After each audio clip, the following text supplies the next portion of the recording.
Hey there, thrill seekers. Get ready to dive into a spine-chilling recap of God's Crooked Lines. The movie starts with a captivating scene featuring a woman named Alice on her way to a mental hospital. The man escorting her is worried about her ability to cope there, but Alice reassures him and urges him to depart. Then a doctor named Theodore is shown, who receives information about the arrival of a new patient, Alice. He's handed a note from Dr. Donadio, indicating that Alice is troubled and requires hospitalization. It's also mentioned that Alice possesses a peculiar skill of telling convincing lies, making her quite a handful. Theodore embarks on an interrogation of Alice, during which she shockingly reveals her intense dislike for her husband. According to official records, Alice has made 3 attempts on her husband's life, which led to her confinement in the hospital. However, Alice vehemently denies this, claiming that it's her husband's sinister plot to trap her here and that he's the one who tried to harm her. The doctor casts doubts considering her degree in chemistry, which might be the reason she was able to find the substance undetectable in urinalysis to poison her husband. However, Alice asks him if he will operate on her if she were to get ovarian surgery. The doctor refuses, saying that that is not his main area of study. Alice tells him that her main area of study isn't poison either. Then, Dr. Castell enters the room, though Alice is hoping to see Dr. Samuel, who's away on leave for 2 weeks. Castell begins divulging details about the hospital. Later, she grants Alice the privilege of having a single book in her room before departing. As the hospital's lights are turned off, it becomes apparent that Alice has voluntarily checked herself into the hospital. Her motive is to uncover the truth behind the mysterious death of a patient named Daniam. On the request of his father, Olmo, she had come to investigate here. Apparently, Daniam had been murdered in the asylum, and a piece of glass was found with stains of blood on it. The next day, Alice grapples with the challenges of her new life in the asylum. During breakfast, she crosses paths with a friendly guy named Urquieta, who kindly shares the meal with her. As they engage in conversation, a small individual with questionable intentions suddenly emerges from beneath the table, startling Alice. She leaps in fright, and Urquieta springs into action, attempting to chase the mischievous intruder away. Later, Alice and Urquieta engage in a conversation where Urquieta unveils some interesting facts about the other patients in the facility. They encounter a pair of twins, Romulus and Remus. Romulus has a penchant for mimicking everyone around him, while Remus is unable to speak. Urquieta discloses that Romulus firmly believes that a certain girl in the asylum is his sister, and he's willing to go to great lengths, even resorting to violence, if anyone contradicts this belief. In the subsequent days, Alice takes it upon herself to engage with the other patients in her quest for information about the murder. During these interactions, a confrontation erupts between the dwarf and Romulus, who is determined to protect whom he believes to be his sister from the latter's ill intentions.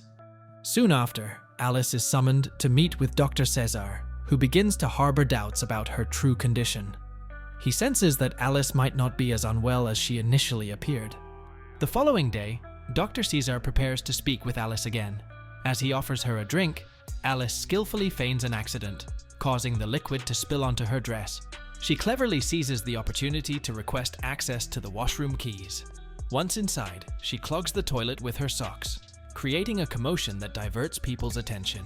Amidst the chaos, she stealthily sneaks into the storage room and stumbles upon the file about Daniam.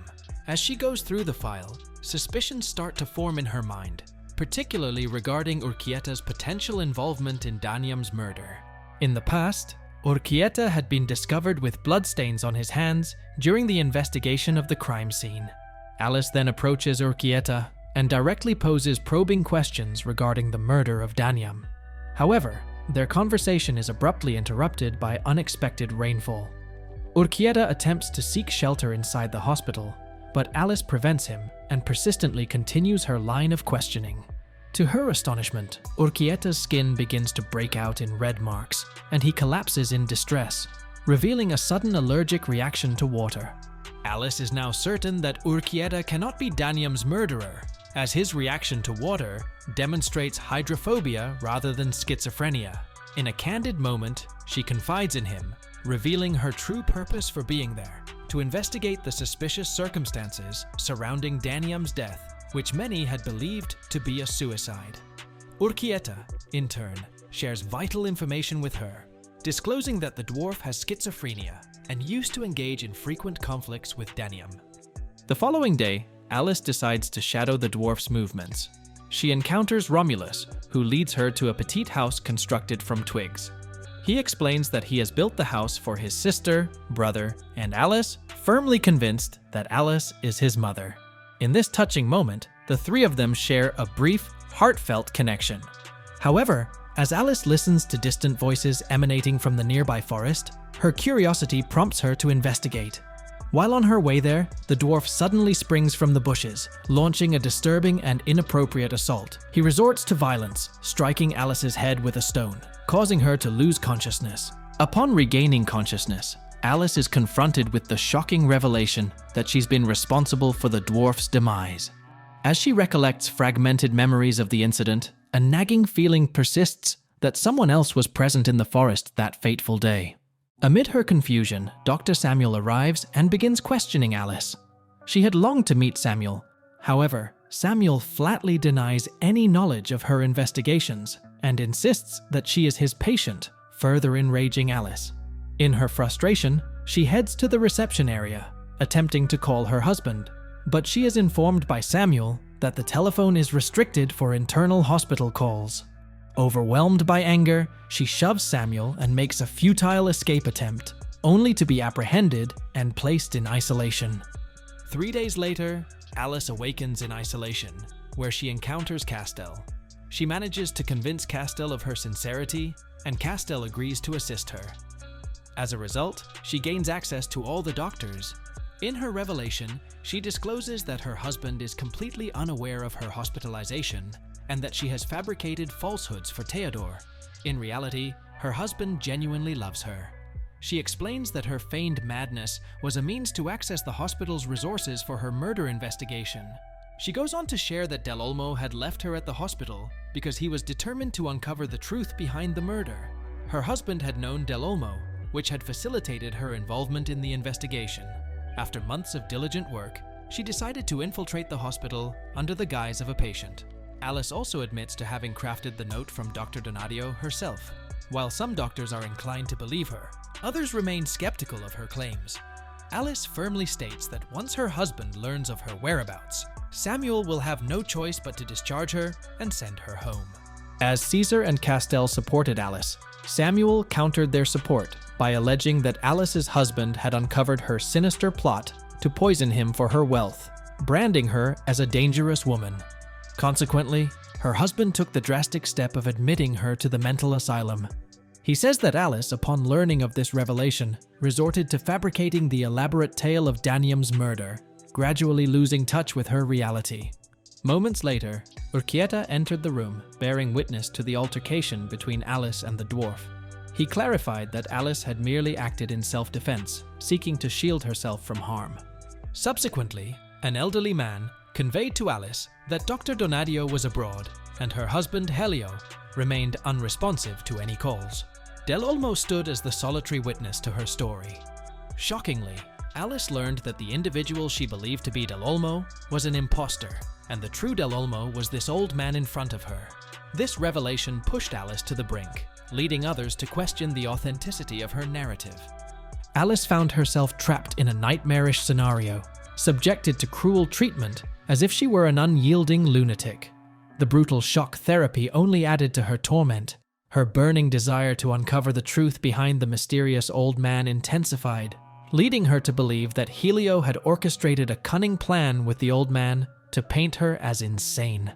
Alice had thought she was orchestrating a plan of her own, but she was, in fact, a pawn in a larger scheme. Doctors Caesar and Castell sympathized with Alice's suffering and were determined to rescue her from the torment she endured.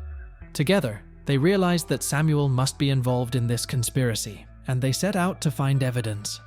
While Castell scoured the hospital for proof, Caesar sought assistance from the police. Castell uncovered a check from Helio to Samuel, but Samuel claimed it was a charitable donation, leading him to promptly dismiss Castell. When Castell tried to locate Alice, she had already vanished. Caesar had informed the police inspector about Alice, but they demanded evidence to support her claims. With Urquieta's help, Alice managed to evade the hospital staff and devised a daring escape plan. She ignited a fire in the hospital during the night, creating chaos and releasing the patients from their cells. However, Elephant's sudden appearance startled her, causing her to flee. Later, Urquieta discovered Romulus's lifeless body. Samuel arrived at the scene, summoning the police. As Alice tried to escape, she encountered forensic expert Lucia, whom she incapacitated and impersonated. She revealed a theory that Romulus murdered the dwarf to save Alice, and Elephant murdered him for revenge, leading to Elephant's arrest. Alice informed the police of her involuntary confinement, but the police didn't believe her. Castell then discloses that she had filed a complaint against Samuel with the medical board, securing her impending release. Meanwhile, it was revealed that Remus, Romulus's twin, had been the one murdered during the chaos as he was there in his room. During a decisive meeting, the majority of doctors, except Samuel, agreed to release Alice. Samuel departed the hospital, but a surprising revelation came forth. The old man who had posed as Del Olmo at the beginning of the movie was Dr. Donadio. He came and asserted his belief in Alice's mental instability, leaving the movie to conclude on this enigmatic note.